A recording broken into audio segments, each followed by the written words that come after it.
Boa noite. Os dólares continuam entrando sem parar no Brasil. O motivo? Financiar a produção.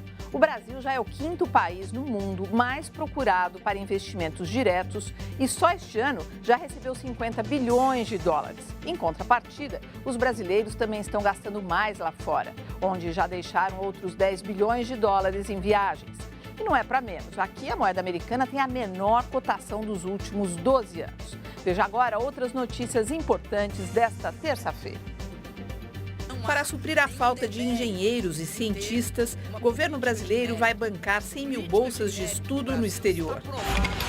Risco de perder dados do computador leva milhares de usuários a aderir ao sistema de nuvem, o armazenamento remoto de informações.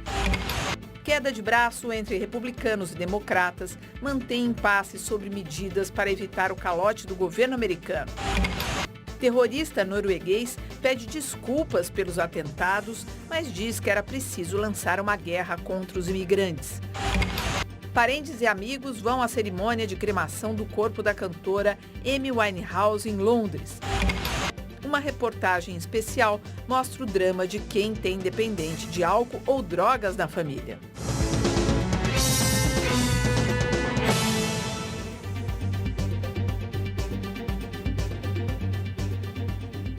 Participam da edição de hoje o professor da Faculdade de Medicina da USP, Paulo Saldiva, que está chegando daqui a pouquinho, e o professor de Filosofia da PUC, Mário Sérgio Cortella.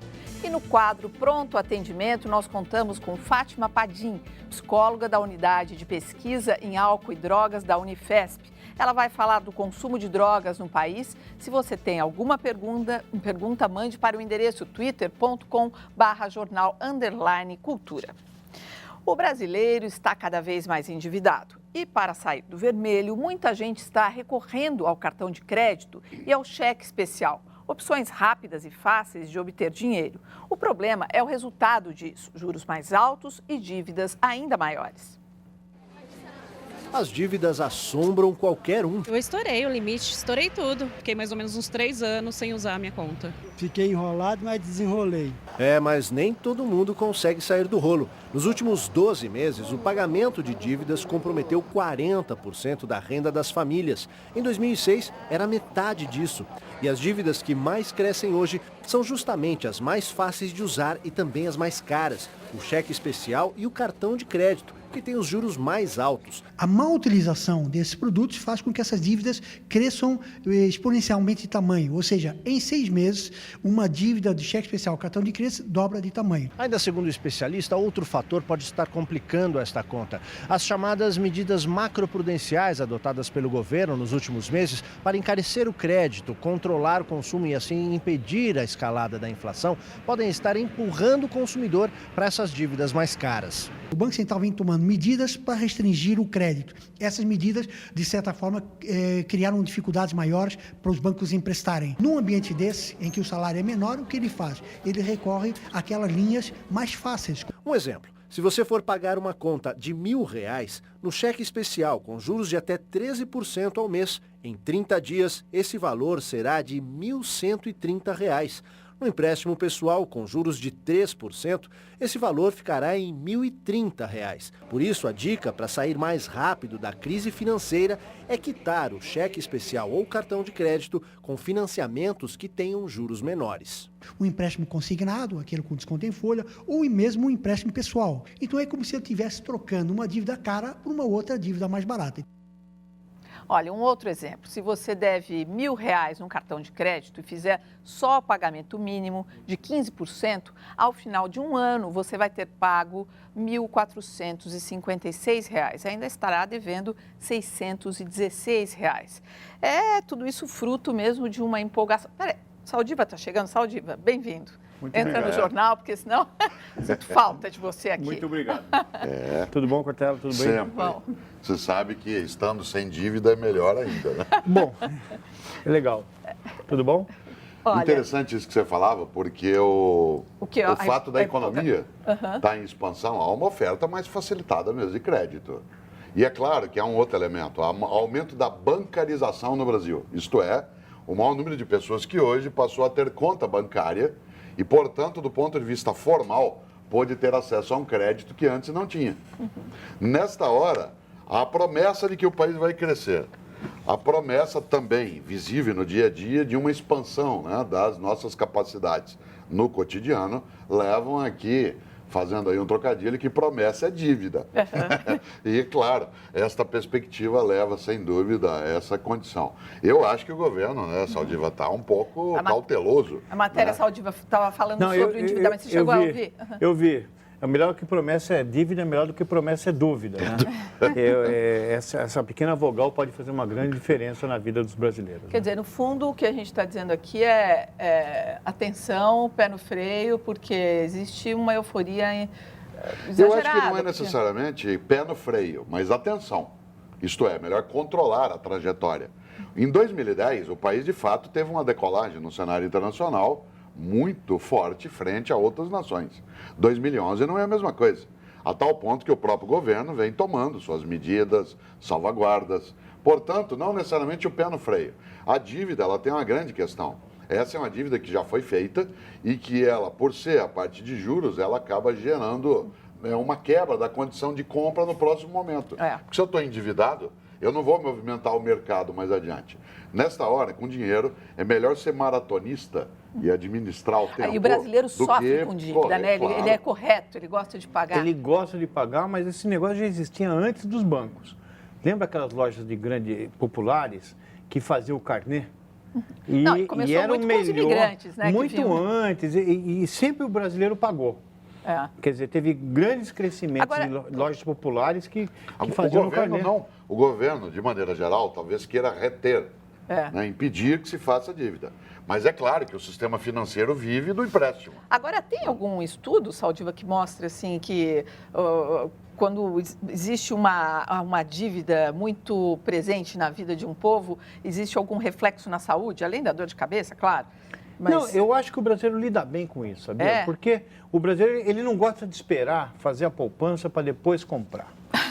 Eu acho que o pessoal prefere ir naquele carnezinho, pagar todo mês e ter o seu bem colocado. E eu acho que nenhuma daquelas lojas populares que fizeram isso quebraram, pelo contrário, cresceram. Então, eu acho que os bancos estão simplesmente bancalizando uma coisa que as grandes cadeias de lojas já tinham feito há muito tempo. E a gente resolve tudo com a clássica frase, Deus lhe pague. Deus lhe pague. Olha, o Brasil saltou 10 posições no ranking de atração de investimentos estrangeiros diretos no ano passado, ocupando a 5ª colocação no ranking mundial. Se você não sabe o que são esses investimentos estrangeiros diretos, o Jornal da Cultura explica. Também conhecido como IED, os investimentos estrangeiros diretos são aqueles que financiam a produção de um país, como a criação de fábricas. Um exemplo mais recente é o das montadoras chinesas, que, pelo visto, vão mesmo ficar no Brasil. Esses recursos ajudam a financiar os investimentos de empresas de vários setores, o que leva à geração de mais empregos. Os IEDs também podem ser utilizados para a compra de participações acionárias, empréstimos para filiais e reinvestimento dos lucros. O investimento estrangeiro direto implica no interesse duradouro por parte de quem investe. Isso significa a existência de uma relação de longo prazo entre o investidor e o país que recebe o dinheiro. O IED compreende tanto a transação inicial quanto todas as posteriores. O oposto do investimento estrangeiro direto é o investimento estrangeiro em carteira. Neste caso, refere-se às aplicações estrangeiras na forma de ações ou títulos de renda fixa negociados no país ou no exterior. Que é o dinheiro que entra e sai rápido do país, né? Sim, ele é um perigo, porque ele está ao sabor dos ventos também, dos interesses de especulação. Olha, tem uma pergunta da Manuele Pérola aqui que é interessante. Ela fala, por que os juros de bancos são tão maiores do que as taxas de rendimento de investimentos? Provavelmente porque é disso que o banco vive, né? Da diferença entre uma coisa e outra que eles chamam de spread, não é? É o spread, eles ganham dinheiro com isso. Agora, tem uma outra pergunta aqui, que eu não sei, agora eu estou na dúvida se é para mim ou para você. Putz, não tinha um band-aid da cor da pele, agora eu não sei se é o teu corte aqui ou se é o meu aqui da Hello Kitty. Bom, eu achei que era da cor da pele, mas já que não funcionou, paciência, né? Bom, depois a gente tem... Quando o governo falou em cortes, se é do meu que eu vou fechar. Nós estamos falando de corte de juros, né? Olha, em 2010, o Brasil recebeu 48 bilhões de dólares, atraindo aí cerca de 4% de todo o volume de investimentos estrangeiros diretos no mundo. Ao mesmo tempo, o volume de dólares gastos por turistas brasileiros no exterior bateu novo recorde. O relatório divulgado hoje tem como base dados da Conferência das Nações Unidas para o Comércio e Desenvolvimento. Em 2009, o país ocupava a 15ª posição e recebeu 26 bilhões de dólares em investimentos diretos. Já no ano passado, foram 48 bilhões e 400 milhões de dólares, alta de quase 87%. Com a 5ª posição alcançada, o Brasil está atrás apenas dos Estados Unidos, China, Hong Kong e Bélgica, no ranking de destinos preferenciais de investimento externo. Entre os fatores que levaram a esse resultado estão o crescimento do mercado interno, sobretudo com o avanço da classe C, e as obras e oportunidades relacionadas à realização da Copa do Mundo de 2014 e dos Jogos Olímpicos de 2016. Enquanto os dólares chegam, os gastos dos turistas brasileiros no exterior não param de crescer. Desde o início do ano, os brasileiros deixaram cerca de 10 bilhões de dólares em diversos países, entre eles os Estados Unidos, Argentina e a Europa. Esse número representa um crescimento de 65% em relação ao mesmo período do ano passado. De acordo com especialistas no setor, o motivo da disparada dos gastos dos brasileiros lá fora são o dólar barato e o aumento do emprego e da renda registrado nos últimos anos. E por falar na queda do dólar, a moeda americana continua ladeira abaixo. Hoje a cotação atingiu o menor valor em 12 anos e fechou a R$ 1,53. E quando a gente pega as matérias, agora vou esconder o dedo, quando a gente pega as matérias todas desse primeiro bloco, a gente vê assim que a gente está falando de vários Brasis. Tem um Brasil que viaja, vai para a Europa, que não quer fazer turismo interno, pelo preço, inclusive, ou uma disparada de custos nossa no dia a dia, relativa à alimentação, à hospedagem. Quem no dia a dia tem esse trabalho de estar para lá e para cá, nota. Houve um aumento do custo de serviços no Brasil. E é claro que há um charme também em sair pelo mundo afora com uma possibilidade maior. O brasileiro hoje, sem dúvida, no turismo no exterior, ele é extremamente atrativo. Não sei se lembram, há uns 20 anos a gente tinha assim cardumes, com todo respeito à palavra, mas cardumes, por exemplo, de orientais japoneses, asiáticos. Em todos os lugares. Fotografando. Onde você ia fotografando, etc. Hoje houve uma mudança um pouco desse enfoque. Em breve nós teremos muitos mexicanos, muitos angolanos e brasileiros. Dia eu vi um dado do Data Popular que 48% dos assentos das companhias aéreas foram ocupados aqui no Brasil pela classe C. Quase metade, né? É engraçado. Essa média que a gente está falando, a gente está falando de Brasil médio, né? Mas a média mascara os contrastes. Nós temos em São Paulo, por exemplo, o Índice de Desenvolvimento Humano, que ele vai de 0 a 1. 0 é nada, 1 é o máximo. Ele vai de 0,26 até 0,84. Então, nós temos na mesma cidade, a média está legal, mas a cabeça está no gelo e o pé está no fogo, entendeu? Então, eu acho que nós temos ainda o grande desafio é tornar mais homogêneo esse Brasil que está crescendo de uma forma bastante evidente. Como é que se distribui isso? E o homogêneo aí é de fato a distribuição. Essa possibilidade de acesso à renda, e renda não só como dinheiro, renda como serviço público de qualidade na área de saúde, de habitação, que todos esses índices de crescimento vão chegar, são transformados em serviço público, né, que a gente tem falado. E igualdade, quer dizer, você tem vários, na mesma cidade, você tem da África mais pobre até a Bélgica. Agora, nos anima, porque é sempre notícia boa. Quando a gente vê, o Brasil sobe no ranking do investimento direto, há um número maior de brasileiros fora, né, viajando, mas dólar muito barato não é uma boa notícia. Depende de quem. Quer dizer, aquela lógica em que alguns riem muito porque estão importando e outros choram bastante porque estão exportando. Olha aqui, ó, Poli, com esses 2 professores eu tomaria aula o dia todo. Muito bom, Levilita. Republicanos contra republicanos, democratas contra republicanos e democratas que ficam em cima do muro na hora de apoiar o presidente Barack Obama. No circo criado em torno da renovação do limite da dívida dos Estados Unidos, ninguém se entende e Obama resolveu apelar para os eleitores. Good evening, everybody.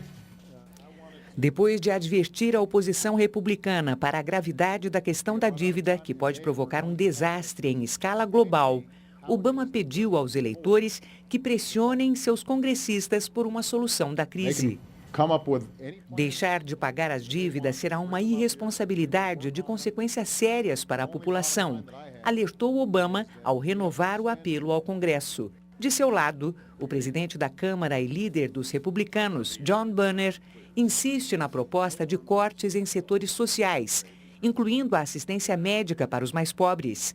Para isto, seria preciso reduzir o orçamento acima do admitido por Obama, mas o presidente não tem o apoio total da bancada democrata, que foge do debate, temendo perder eleitores. Para completar a confusão, um grupo de republicanos anunciou que não apoia Boehner e defende um acordo urgente para tirar o país do impasse. Em outras palavras, Obama encontra em alguns opositores o apoio que não tem de integrantes de seu próprio partido. Se não houver acordo antes de 2 de agosto, os prejudicados não serão apenas os detentores de títulos públicos. Também estão ameaçados de deixar de receber os aposentados e as pessoas que recebem seguro-desemprego, auxílio moradia, auxílio alimentação, subsídios para creches, seguros de saúde e até bolsas para estudantes. E os americanos atenderam ao apelo de Obama. Hoje, no final do dia, milhares de pessoas entupiram as caixas de mensagens dos congressistas, pedindo que se chegue logo a um acordo. A maioria é de pessoas que temem deixar de receber os seus benefícios. Você gostaria, né, de falar sobre esse assunto? Eu acho que essa situação nos Estados Unidos da América do Norte está fazendo algo que o terrorismo não conseguiu, que é deixar a nação norte-americana, uma década depois do atentado às Torres Gêmeas, desnorteada numa outra situação. Acho, inclusive, que a situação é tão grave que, embora sem relevar, né, o atentado em 11 de setembro, há 10 anos, como sendo algo cruel, violento, ele tem, enquanto estupefação da nação norte-americana e do mundo, um alcance até menor. Acho que o que hoje lá acontece, nenhum terrorista de qualquer tendência teria pensado em provocar. Isto é, uma paralisação do poder legislativo e executivo norte-americano, conseguido à custa de algo que foi um crescimento no qual valeu muito, às vezes, a ideia do fazemos qualquer negócio. Olha, eu só quero lembrar aqui, quem acompanha o nosso jornal, que sexta-feira o Jornal da Cultura vai ser especial sobre o Império Americano. Gostaria de complementar alguma coisa? Não, é só que a crise é tão grande que tem gente rezando para Nossa Senhora da Boa Dívida, sei lá o que está acontecendo, mas o pessoal está rezando porque teme que aconteça uma catástrofe. E, na realidade, para um sistema capitalista, não pagar as dívidas é a pior catástrofe que pode. Após uma cerimônia reservada a familiares e amigos, o corpo da cantora Amy Winehouse foi cremado hoje em Londres. Após a cerimônia que seguiu a tradição judaica, as cerca de 200 pessoas presentes seguiram até o crematório ao norte de Londres. Além dos pais e do irmão da cantora, estavam lá o namorado Reg Travis, o produtor musical Mark Robson e a amiga e também cantora Kelly Osbourne, filha de Ozzy Osbourne. Os fãs da cantora continuam deixando mensagens em frente à casa onde Amy Winehouse morava. Na internet, a cantora e afilhada Dionne Bromfield escreveu: "Sinto como se uma parte da minha alma tivesse partido com a bela cantora Amy. Ela amava todo mundo." O guitarrista dos Rolling Stones, Ron Wood, em seu programa no rádio, lamentou a morte de uma amiga com quem disse ter passado muito tempo junto. Olha, antes da gente partir para esse assunto, que é a questão das drogas, e tem especialista hoje no pronto atendimento, só uma pergunta ainda sobre a questão americana. E quem vai pagar tais benefícios? Eles, pelo jeito, não têm tanto dinheiro assim, pergunta o Michel. Eu acho que o que terá que vir mesmo é um reajuste tributário nos Estados Unidos. Aliás, parte dos republicanos teme exatamente isso, que se faça um avanço nas políticas de benefício social, né, de welfare state nos Estados Unidos, de bem-estar, e isso implique naquilo que se chama de socialismo norte-americano, que é uma coisa meio estranha, porque a esquerda norte-americana seria quase o centro, né, no campo da política, mas terá de haver isso. E isso vai gerar o que está gerando agora, né, que é um confronto de forças. Olha, e uma correção, estou recebendo a informação aqui agora falando da Amy Winehouse, que aqui a gente vai assim, né? Que ela foi cremada, que isso não está dentro da tradição judaica. Bom, eu gostaria de ir agora até o nosso estúdio falar com a Fátima Padim, que é especialista nessas questões como drogas, álcool e outras drogas em geral, e que ela tem aí algumas perguntas que já estão chegando para você, não é, Fátima? Boa noite. Boa noite, Poli, boa noite, Cortella, doutor Saldivo. Eu vou responder a primeira pergunta do Luciano Novaes, referente à maconha. Né? Ele questiona se a maconha é realmente uma substância que faz mal, e entre o álcool e a maconha, qual é a droga pior? Então, a gente primeiro precisa colocar que realmente a maconha causa dependência química, sim, e que todas as evidências científicas mostram que ela está associada a distúrbios psiquiátricos. E ela tem efeitos diferentes do álcool. A maconha, ela altera a percepção do indivíduo, né? E já o álcool, ele está relacionado com o depressor do sistema nervoso central. Então, hoje, a maconha, ela está nesse processo de discussão, e a Renata Oliveira é outra tuiteira que levanta essa questão de como colocar essa legalização da maconha em primeiro lugar, já que o crack, a gente está vivendo uma epidemia do crack, onde a gente vive um problema de saúde pública. Então, o que a Renata coloca é uma coisa que realmente super importante, onde a gente tem que voltar o nosso olhar nesse momento, na minha opinião, e de vários especialistas, na questão dessa epidemia que a gente tem atualmente em São Paulo e no Brasil, que é o crack. Né? Agora, Fátima, o que a gente percebeu, assim, no caso da família da Amy Winehouse, e tem tantas outras que vivem essa mesma situação, que é a questão da impotência, ou seja, você tem ali uma pessoa dentro de casa, doente, precisando de ajuda, etc. e tal, e a família não tem o que fazer. Tem até uma pergunta que chegou por e-mail aqui ontem para a gente, que ela, não vou identificar porque ela não pediu, acho que não falou se quer ser identificada. Ela tem um filho de 31 anos que desde os 14 ele usa maconha, álcool e tudo mais. E ela ele trabalha, mas está muito mal. Como é que posso ajudá-lo se ele se recusa a um tratamento e vive anestesiado pela dependência química? Então, veja, Paula, esse é um drama que atinge milhares de brasileiros, mas milhares de famílias. Essa questão da impotência, essa você questão diz. Da impotência. Nós fizemos uma pesquisa com 500 familiares o ano passado, em parceria com o Grupo do Amor Exigente, e uma das perguntas que nós fazíamos para esses familiares, as 500 famílias, era que sentimento que eles tinham em relação ao seu filho dependente. E vieram 2 sentimentos quase que unânimes, que foi a impotência e a tristeza. Então, você imagina você ter um filho e o sentimento que você tem em relação à problemática do seu filho ser a impotência e a tristeza. Quer dizer, o que mais pode devastar o coração de uma família, né, de uma mãe e de um familiar, é você se sentir impotente diante de um quadro desse de um filho. Bom, a gente segue então com o jornal e você que está em casa... Oi. Só para lembrar uma coisa, o Saldiva lembrava algo agora, que talvez a gente, ao falar da Amy Winehouse, entra sempre a conversar sobre o consumo de drogas e álcool, mas não há ainda uma comprovação de qual foi a causa da morte. Houve? Não, ainda não. Daqui, eu acho que umas 2 semanas, não é isso? Então, eles estão procurando, vão descobrir. Mas eles estão procurando drogas e tal. Mas não é incomum que as pessoas desenvolvam ao longo desse uso, a cocaína principalmente, ela provoca algumas alterações cardíacas que podem promover morte súbita de causa natural, uma arritmia ventricular. Ah, é? A toxicologia que eles vão ver ali, quanto tinha de droga no corpo, pode ser que não esteja ligado à causa da morte? A gente já está carimbando ela com uma morte por overdose, que pelo histórico dele, seja provável, mas não é incomum que as pessoas desenvolvam morte natural por causas principalmente cardíacas. Né? Uhum. Bom, a gente segue aqui com o nosso jornal, lembrando que tinha aqui um comentário interessante de uma pessoa Aqui, o Edson Felinto, que ele fala... Qual é a brincadeira aqui do Band-Aid que a gente fez? Que ele fala assim, Band-Aid cor da pele, sou negro, nunca vi Band-Aid com a cor da minha pele. O racismo está, às vezes, nos comentários mais inofensivos, e é verdade. É verdade.